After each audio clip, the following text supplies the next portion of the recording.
Hello.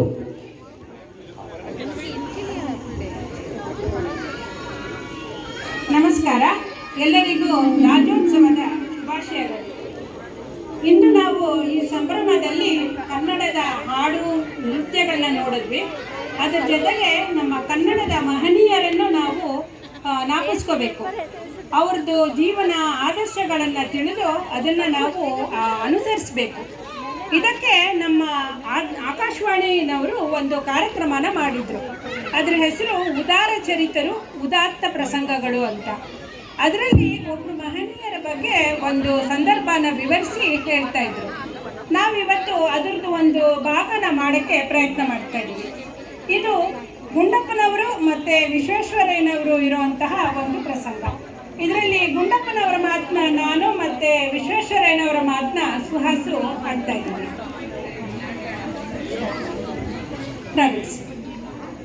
Akashvani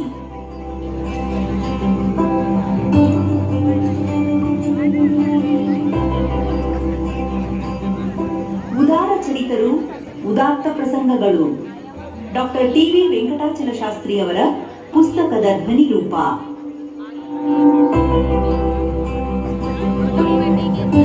ಕೇಳಿ, ಉದಾರ ಚರಿತರು ಉದಾತ್ತ ಪ್ರಸಂಗಗಳು.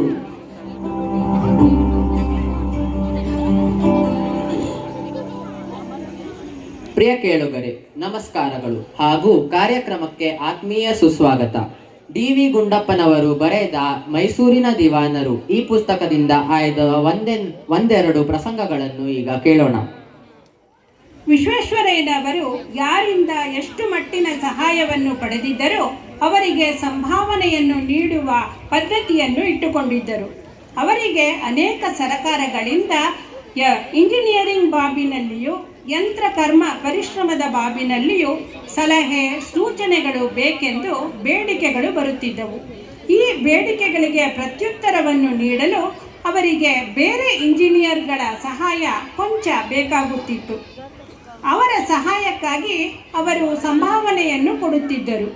ಅವರು ಅದು ಅನವಶ್ಯಕವೆಂದು, ನಾವು ಮಾಡಿದ ಸಹಾಯ ತುಂಬ ಸ್ವಲ್ಪವೆಂದು ಹೇಳಿದರೆ, ನಾನು ಮಾಡುವ ಕೆಲಸಕ್ಕೆ ನನಗೆ ಸಂಭಾವನೆ ಸಿಗುತ್ತದೆ, ಆದ್ದರಿಂದ ನಾನು ಕೊಟ್ಟದ್ದನ್ನು ನೀವು ತೆಗೆದುಕೊಳ್ಳಲೇಬೇಕು ಎಂದು ಒತ್ತಾಯಪಡಿಸುತ್ತಿದ್ದರು.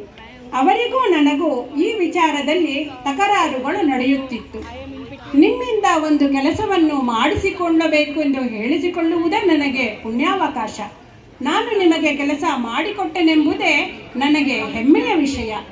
ನೀನು ಹಾಗೆ ಮಾಡಿದರೆ ಇನ್ನು ಮುಂದೆ ನಿನಗೆ ಯಾವ ಕೆಲಸವನ್ನು ಹೇಳಲಾರೆ. ಅಂಥವರು ಹಣ ತೆಗೆದುಕೊಂಡಿದ್ದಾರೆ, ಇಂಥವರೂ ಹಣ ತೆಗೆದುಕೊಂಡಿದ್ದಾರೆ, ನೀನೇಕೆ ಹಣವನ್ನು ತೆಗೆದುಕೊಳ್ಳಬಾರದು? ನೀನೇನೋ ಅವರಿಗಿಂತ ಸಾಹುಕಾರನೋ ಎಂದು ವಾದಿಸುತ್ತಿದ್ದರು. ಇದಕ್ಕಾಗಿ ನಾನು ಒಂದು ಉಪಾಯ ಮಾಡಿದೆ. ಅವರಿಂದ ಚೆಕ್ಗಳನ್ನು ತೆಗೆದುಕೊಂಡು ಬ್ಯಾಂಕಿಗೆ ಹಾಕದೆ ಹಾಗೆಯೇ ಇಟ್ಟುಕೊಳ್ಳುವುದು. ಪ್ರಿಯ ಕೇಳುಗರೆ, ಹಿರಿಯರ ಬಗೆಗಿನ ಗೌರವವನ್ನು ಪ್ರಕಟಿಸಲು ಡಿ.ವಿ. ಗುಂಡಪ್ಪನವರಂತಹ ಹಿರಿಯರು ಅನುಸರಿಸಿದ ಮಾರ್ಗ ಅತ್ಯಂತ ವಿಶಿಷ್ಟವಾದದ್ದು. ಇನ್ನೊಂದು ಪ್ರಸಂಗವನ್ನು ಕೇಳೋಣ. ವಿಶ್ರಾಂತಿಯ ವಿಧಾನ. ಒಂದು ದಿನ ಸುಮಾರು 2 ಗಂಟೆಯಲ್ಲಿ, ಗುಂಡಪ್ಪ, ನೀನು ರೆಸ್ಟ್ ತೆಗೆದುಕೋ. ನನಗೇನು ರೆಸ್ಟ್ ಅವಶ್ಯ ಇಲ್ಲ ಸರ್. ಮಧ್ಯಾಹ್ನ ಕೆಲಸ ಮಾಡುವುದು ನನಗೆ ಅಭ್ಯಾಸವಾಗಿದೆ. ಅದು ಕೂಡದು. ನೀನು ರೆಸ್ಟ್ ತೆಗೆದುಕೊಳ್ಳದಿದ್ದರೆ ಚೆನ್ನಾಗಿ ಕೆಲಸ ನಡೆಯುವುದಿಲ್ಲ. ರೆಸ್ಟ್ ತೆಗೆದುಕೊಳ್ಳುವುದೆಂದರೆ ಹೀಗೆ. ಆಗ ಅವರು ತಲೆಯಿಂದ ಕಾಲಿನವರೆಗೂ ಪ್ಯಾಂಟು, ಅಂಗಿ, ರುಮಾಲು ಮುಂತಾದವುಗಳನ್ನು ಯಥಾಪ್ರಕಾರ ಧರಿಸಿದ್ದರು. ರೆಸ್ಟ್ ತೆಗೆದುಕೊಳ್ಳುವುದೆಂದರೆ ರುಮಾಲನ್ನು ಒಂದು ಗೂಟಕ್ಕೆ ತಗುಲು ಹಾಕುವುದು, ಕುಳಿತಿದ್ದ ಕಡೆಯೇ ಮುದುಡಿಕೊಳ್ಳುವುದು, ಕೈಯಲ್ಲಿ ಪೆನ್ಸಿಲ್ ಹಾಗೆಯೇ ಇರಬೇಕು, ಇನ್ನೊಂದು ಕೈಯಲ್ಲಿ ಹಾಳೆಯೂ ಇರಬೇಕು, ಕಣ್ಣುಗಳು ಮಾತ್ರ ಮುಚ್ಚಿರಬೇಕು. ಇದೆಂತಹ ರೆಸ್ಟ್ ಸರ್? ಕಣ್ಣಿಗೆ ರೆಸ್ಟ್. ನಿದ್ದೆ ಬಂದರೆ 10 ನಿಮಿಷ ನಿದ್ದೆ, ನಿದ್ದೆ ಬಾರದಿದ್ದರೆ ಆಲೋಚಿಸುತ್ತಿರುವ ವಿಷಯ ಸ್ಪಷ್ಟವಾಗುವುದು. ಈ ವಿಚಾರ ನನಗೆ ಹಿಡಿಸಲಿಲ್ಲ. ನನ್ನ ಅಭ್ಯಾಸವೇ ಬೇರೆ ರೀತಿಯದು. ಮನಸ್ಸಿನಲ್ಲಿ ಒಂದು ಪ್ರಶ್ನೆ ಉಳಿದಿದ್ದರೆ ಎಷ್ಟು ಹೊತ್ತಾದರೂ ನಿದ್ದೆಯೇ ಇಲ್ಲ. ಪ್ರಶ್ನೆ ತೀವ್ರವಲ್ಲದಿದ್ದರೆ ನಿದ್ದೆಗೆ ಆರಂಭವಾಗಿ ಅದು ಎಷ್ಟು ಹೊತ್ತಿಗೆ ಬೇಕಾದರೂ ಮುಗಿಯಬಹುದು. ಇಷ್ಟು ಹೊತ್ತಿಗೆ ಮುಗಿಯಬೇಕು ಎನ್ನುವ ಕಟ್ಟುಪಾಡು ನನ್ನ ವಿಷಯದಲ್ಲಿ ಸಾಗದು. ಇದು ನನ್ನ ಮನಸ್ಸಿನಲ್ಲಿದ್ದರೂ ನಾನು ಅವರಿಗೆ ಜವಾಬು ಹೇಳಲಿಲ್ಲ. ವಿಶ್ವೇಶ್ವರಯ್ಯನವರ ಕ್ರಮವನ್ನು ನೋಡಿ ಮೆಚ್ಚಿಕೊಂಡೆ. ನಿದ್ದೆ ಅವರ ಸ್ವಾಧೀನದಲ್ಲಿತ್ತು. ಕರೆದಾಗ ಬರುತ್ತಿತ್ತು, ಹೋಗೆಂದಾಗ ಹೋಗುತ್ತಿತ್ತು. ಇದು ಒಂದು ರೀತಿಯ ಆತ್ಮ ಸಂಯಮ.